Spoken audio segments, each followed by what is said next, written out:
Votre carrefour de l'information se poursuit sur Médien TV. Merci si vous nous rejoignez. Tout de suite, votre journal dont voici les titres. À la une de l'actualité, le transfert de l'ambassade américaine de Tel Aviv à Jérusalem qui devrait être annoncé aujourd'hui par Donald Trump. Dans un message au président américain, le roi Mohammed VI, président du comité Al-Quds, issu de l'Organisation de la coopération islamique, a souligné sa profonde préoccupation. Les détails dès le début de ce journal. Réaction en cascade contre cette décision aux conséquences imprévisibles. Donald Trump a lui multiplié les entretiens téléphoniques, notamment avec le roi Abdallah II de Jordanie, toujours hier. Au cours de leur conversation, le roi jordanien, dont le pays est gardien des lieux saints musulmans de Jérusalem, a lui aussi mis en garde Donald Trump contre les conséquences dangereuses d'une telle démarche. Et puis le Maroc et le Portugal ont rappelé leur volonté de donner un nouvel élan à leur coopération bilatérale. C'était hier à Rabat, à l'occasion de la 13e session de la réunion de haut niveau Maroc-Portugal. Vous le verrez, à l'issue de cette réunion, 12 accords de coopération ont été signés concernant plusieurs domaines.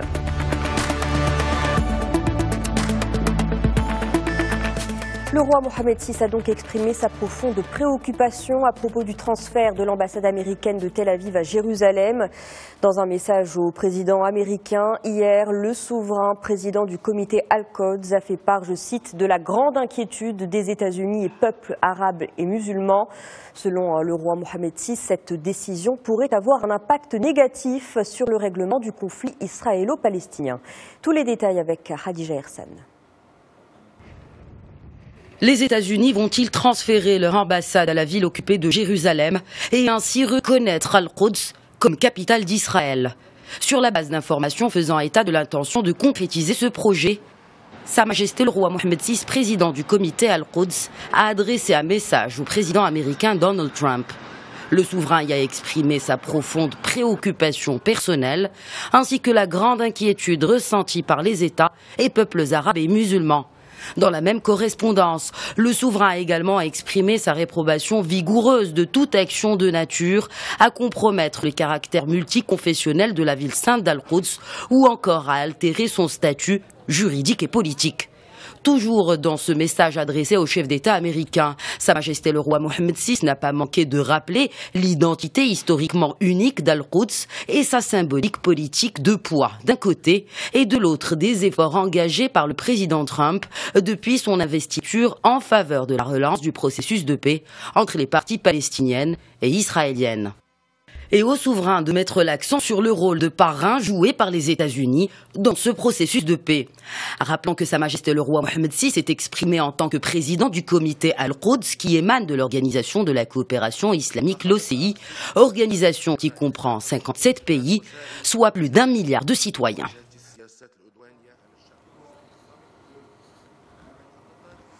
Toujours hier, dans un message à Mahmoud Abbas, président de l'autorité palestinienne, le roi Mohammed VI a rappelé, je cite, la solidarité forte et constante du royaume avec le peuple palestinien dans la défense de sa cause juste et de ses droits légitimes, notamment bien sûr concernant le statut d'Al-Quds el-Sharif. Tout en saluant le rôle et l'action du roi Mohammed VI, le président palestinien a lui exprimé la profonde préoccupation de l'autorité palestinienne. Selon Mahmoud Abbas, cette décision pourrait réduire à néant le processus de paix au Moyen-Orient et influer sur la sécurité et la stabilité dans la région. C'est donc aujourd'hui que Donald Trump va reconnaître Al-Quds comme capitale d'Israël, en dépit des mises en garde des dirigeants de la région qui redoutent une flambée de violence. Selon un responsable américain, l'annonce du président américain est prévue à 18h GMT. Elle pourrait faire capoter les efforts de paix de son gendre et conseiller Jared Kushner, chargé de trouver une issue au conflit israélo-palestinien. Toute reconnaissance d'Al-Quds comme capitale d'Israël est un casus belli pour les dirigeants palestiniens, mais l'exécutif américain estime que retarder cette reconnaissance n'a de toute façon en rien aidé à arriver à la paix dans la région. Les appels contre une telle décision aux conséquences imprévisibles sont en tout cas tombés en cascade au cours des dernières 24 heures. On voit cela avec Alissa Araou. Les réactions des différentes parties palestiniennes ne se sont pas fait attendre. À l'unisson, elles ont exprimé leur position ferme vis-à-vis de l'intention du président américain Donald Trump de transférer l'ambassade américaine de Tel Aviv à Jérusalem. Notre position et celle du président Mahmoud Abbas est très claire. Si l'ambassade américaine déménage à Al-Quds, cela va à l'encontre du droit international et c'est inacceptable pour nous. Si cela arrive, ce sera un obstacle au processus de paix, voire probablement sa fin. Même son de cloche du côté du Front démocratique pour la libération de la Palestine, qui revendique Jérusalem-Est, partie palestinienne occupée par Israël, comme capitale de l'État indépendant auquel ils aspirent. Ils appellent à la résistance du peuple. Nous devons renforcer le mouvement populaire. Il est important d'exprimer l'unité du peuple palestinien à Gaza, en Cisjordanie et dans les camps des réfugiés, afin de souligner qu'Al-Quds est la capitale de l'État palestinien. Au cours d'une réunion des pays membres de la Ligue arabe au Caire, son secrétaire général a affirmé mardi que la décision américaine de transférer l'ambassade des États-Unis de Tel Aviv vers Jérusalem reviendrait à en faire la capitale d'Israël. Déménager l'ambassade américaine contribuera à changer la situation politique et juridique d'Al-Quds. Ce déménagement va mettre un gros point d'interrogation sur l'engagement des États-Unis concernant le processus de paix et représentera une véritable provocation pour le monde arabe. La présidence palestinienne ne laisse pas clairement apparaître si Donald Trump avait signifié à Mahmoud Abbas son destin d'engager immédiatement le déménagement ou s'il s'agit d'une nouvelle déclaration d'intention à long terme. Riyad, vieil allié des États-Unis, a néanmoins mis en garde contre la colère des musulmans si ce pas était franchi. Et puis toujours mardi, Donald Trump a informé le roi Abdallah II de Jordanie de son intention de transférer l'ambassade des États-Unis à Jérusalem. La Jordanie est un interlocuteur central puisque, je vous le rappelle, le pays est gardien des lieux saints musulmans de Jérusalem. Au cours de leur conversation, le roi jordanien a justement lui aussi mis en garde Donald Trump contre les conséquences dangereuses d'une telle démarche. Vous l'avez compris, la journée est cruciale. Cette décision pourrait avoir un impact sans précédent sur le processus de paix, mais aussi la sécurité et la stabilité dans la région et dans le monde. À ce sujet, je vous propose d'écouter Sandrine Mansour-Meriem, historienne spécialiste du Proche-Orient. Personne ne comprend la stratégie. Monsieur Kushner, qui est son gendre, disait que lui-même était sur la voie d'établir des accords entre Israël et Palestine. C'est-à-dire qu'il voulait être celui qui allait régler le conflit. Et là-dessus, son beau-père annonce qu'il va mettre l'ambassade à Jérusalem, ce qui est tout à fait contraire à toute initiative de paix. Donc c'est complètement incohérent. Et d'après quand même tout ce qu'on peut lire à droite et à gauche, personne n'est en mesure de dire quel est l'objectif derrière la décision de Trump. Parce que si ça explose de partout, à un moment donné, je ne sais pas si les Américains vont être en capacité de contrôler l'ensemble du bouillonnement planétaire, parce que je rappelle, ce ne sera pas que les pays musulmans qui bougeront, mais y compris les pays chrétiens. Monsieur Macron a quand même réaffirmé qu'il ne trouve pas ça du tout judicieux, puisque l'idée c'est qu'on se conforme au droit international. En tout cas, c'est quelque chose d'extrêmement dangereux à un moment donné où il faudrait plutôt calmer le jeu sur cette région. Voilà ce que nous pouvions dire ce matin de cette décision de Donald Trump que nous suivrons bien sûr sur Médian TV. Direction le Maroc à présent. Le roi Mohamed VI a procédé à l'inauguration d'un centre de soins de santé primaire hier dans la commune Sidi Bouknadel, dans la préfecture de Salé. Ce centre a été réalisé par la fondation Mohamed V pour la solidarité, pour un investissement global de 16 millions de dirhams. Il doit permettre de renforcer l'offre sanitaire par la mise en place d'une prestation médicale de proximité et de qualité qui répond aux besoins des citoyens.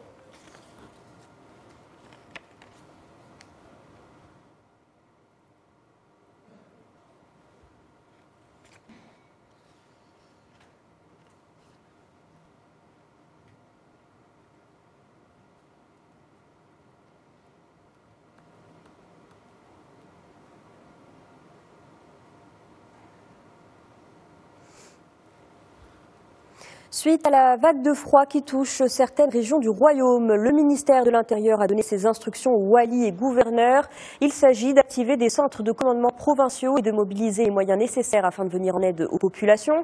Les personnes touchées se trouvent d'ailleurs principalement dans les régions montagneuses.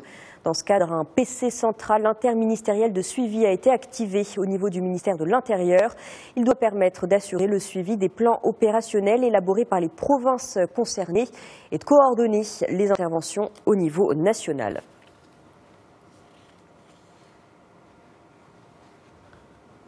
Le chef du gouvernement, Saad Eddine El Othmani, et le Premier ministre portugais, Antonio Costa, ont rappelé leur volonté de donner un nouvel élan à la coopération entre les deux pays. Je vous le disais en titre, c'était à Rabat, hier, à l'occasion de la 13e session de la réunion de haut niveau, qui s'est donc achevée mardi. 12 accords de coopération ont par ailleurs été signés dans plusieurs domaines stratégiques visant à renforcer la coopération Maroc-Portugal. Ils couvrent notamment les domaines économiques, énergétiques et culturels, mais aussi la santé et la fonction publique.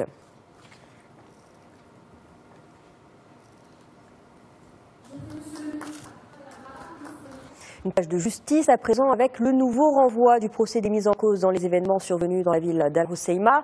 La chambre criminelle de la cour d'appel de Casablanca a décidé hier ce renvoi au 12 décembre. L'examen des requêtes de liberté provisoire se tiendra par contre ce jeudi.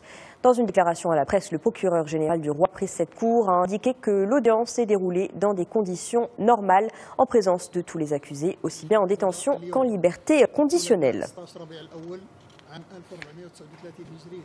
En matière de lutte contre le terrorisme, l'importance de la coopération entre l'Espagne et le Maroc a été mise en évidence par le ministre espagnol de l'Intérieur, Juan Ignacio Zoido. C'était hier à Algeciras, dans le sud de l'Espagne. Cela fait suite à l'arrestation le même jour de 4 personnes liées à l'organisation terroriste Daesh.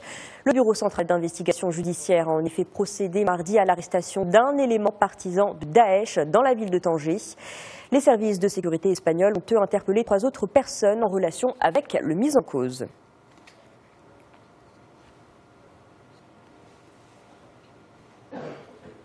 Le sommet annuel des dirigeants des pétromonarchies du Golfe s'est déroulé hier au Koweït. Le Koweït qui s'est engagé à poursuivre ses efforts de médiation dans la crise opposant le Qatar à l'Arabie saoudite et ses alliés. Cependant, signe des divergences autour du Qatar, les participants n'ont pas évoqué cette crise dans leur déclaration finale.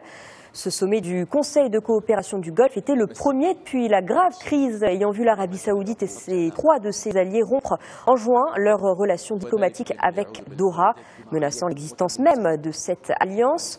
Le roi Salman d'Arabie saoudite n'était par ailleurs pas présent. Il a envoyé son ministre des Affaires étrangères, Adel Al-Jubeir, pour le représenter. Direction la France où le président Emmanuel Macron ouvrira vendredi à Paris une réunion de soutien au Liban. Elle aura lieu en présence du Premier ministre Saad Hariri et de hauts responsables de la communauté internationale. Cette réunion du groupe international de soutien au Liban comptera des représentants des 5 membres permanents du Conseil de sécurité des Nations Unies, dont le chef de la diplomatie américaine Rex Tillerson, ainsi que de l'Allemagne, de l'Italie et de l'Égypte. Elle vise à trouver les moyens de remettre le Liban sur les rails suite à la crise provoquée par la démission de Saad Hariri, démission qu'il a finalement retirée officiellement hier.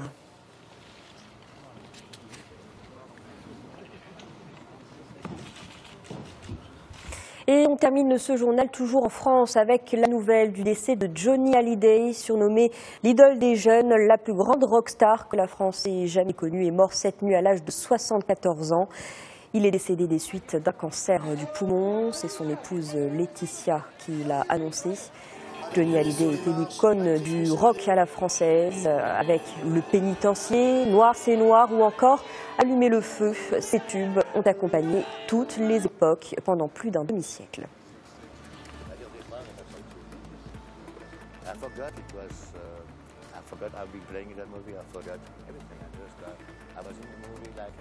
Voilà, c'est la fin de ce journal. Merci à vous de l'avoir suivi. Restez avec nous, l'information se poursuit sur Média TV.